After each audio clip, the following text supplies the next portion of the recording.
APBN itu apa? Mungkin anak-anak kalau misalnya mau berangkat sekolah pernah melihat jalan sedang dibangun atau tol sedang dibangun, ada proyek-proyek. Mungkin anak-anak berpikiran itu uang dari mana sih? Itu apakah uang dari negara atau dari kita?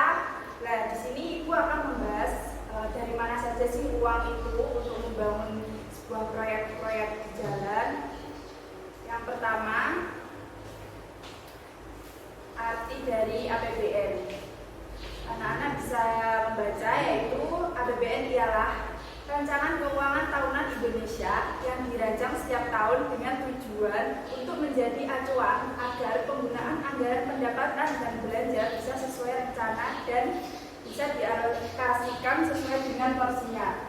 Jadi APBN ini dirancang oleh Undang-Undang 1945 Pasal 23 Ayat 1 sampai 3. APBN di sini juga dapat diartikan sebagai sebuah daftar yang membuat rincian berbagai sumber pendapatan negara dan jenis-jenis pengeluaran negara dalam satu tahun.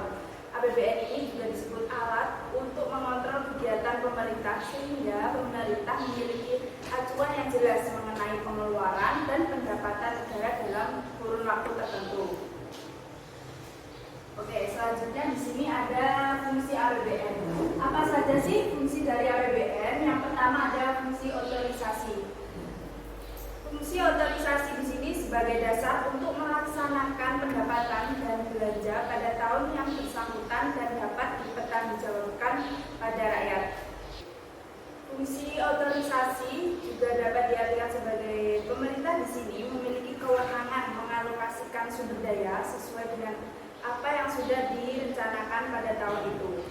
Anggaran negara menjadi dasar pelaksanaan pendapatan dan belanja. Jadi setiap tahun ini anggaran dan pendapatan itu dari pembelanjaan itu bisa dipertanggungjawabkan pada masyarakat. Yang kedua ada fungsi perencanaan.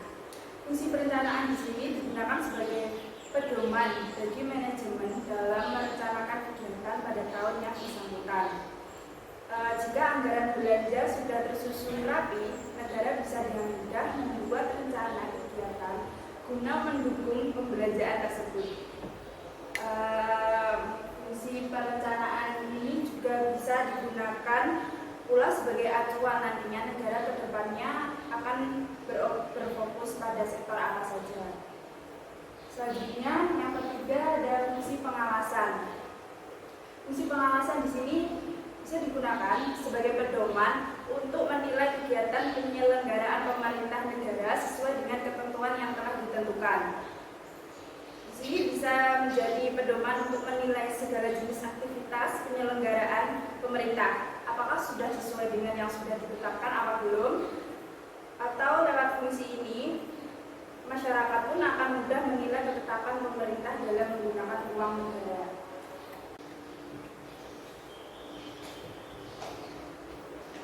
Selanjutnya ada fungsi alokasi. Fungsi alokasi adalah anggaran negara harus diarahkan untuk mengurangi pengangguran dan pemborosan sumber daya serta meningkatkan efisiensi dan efektivitas perekonomian.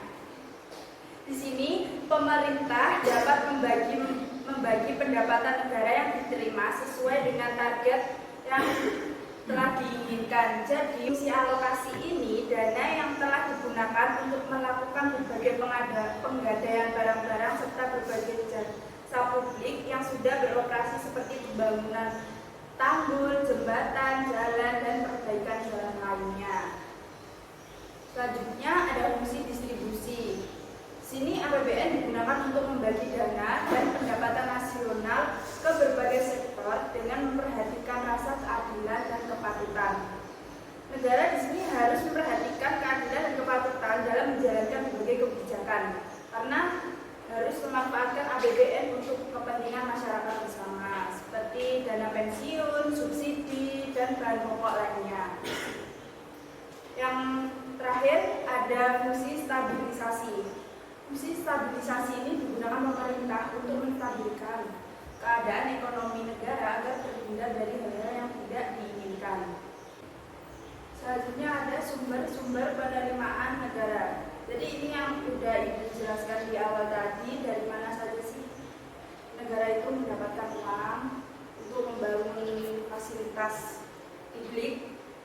pertama ada penerimaan pajak.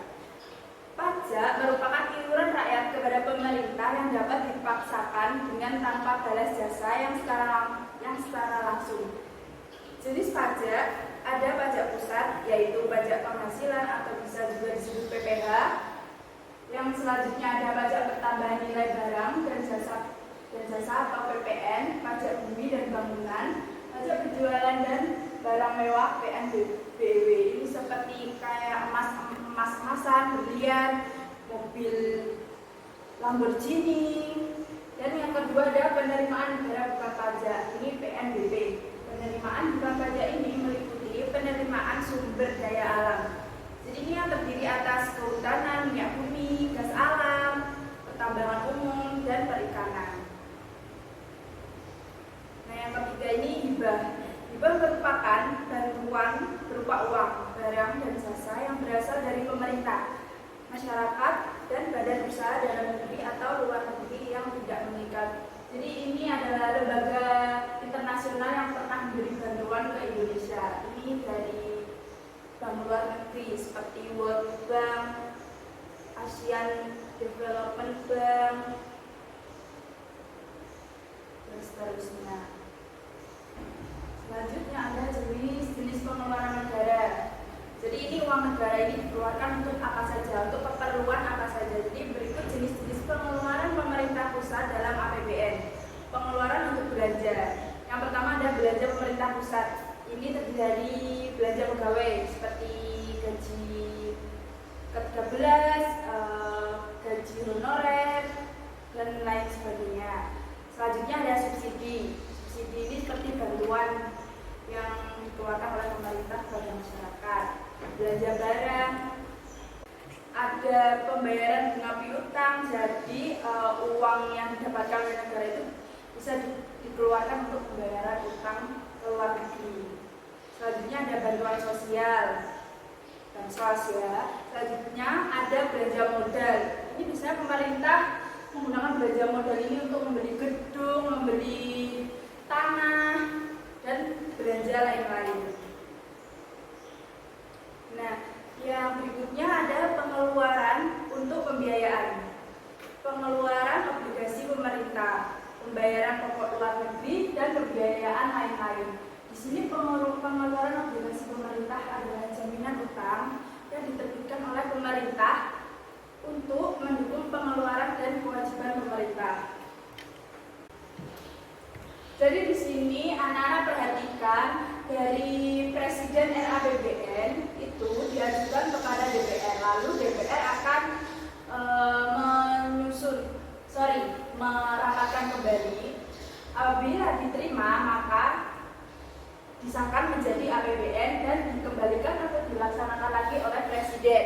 Nah, jika dari Presiden ini sudah diajukan di DPR, namun sudah dirapatkan tapi ditolak, maka itu menggunakan APBN tahun lalu dan dikembalikan atau dilaksanakan kembali oleh Presiden. Paham? Ya. Oke. Cukup sekian apa yang Ibu jelaskan mengenai APBN hari ini. Mungkin anak-anak ada yang ditanyakan sebelum Ibu mengakhiri pembelajaran pada saat ini. Kalau misalnya nggak ada yang ditanyakan, ini Bu ada sedikit soal. Nah, soalnya nggak banyak-banyak, cuma satu aja. Jadi sebutkan komponen yang termasuk sumber-sumber penerimaan negara. Jadi ini kalian kerjakan secara individu, dikumpulkan minggu depan dan ditulis di buku tulis, nanti difoto, dikirim di grup WA Ibu, ya.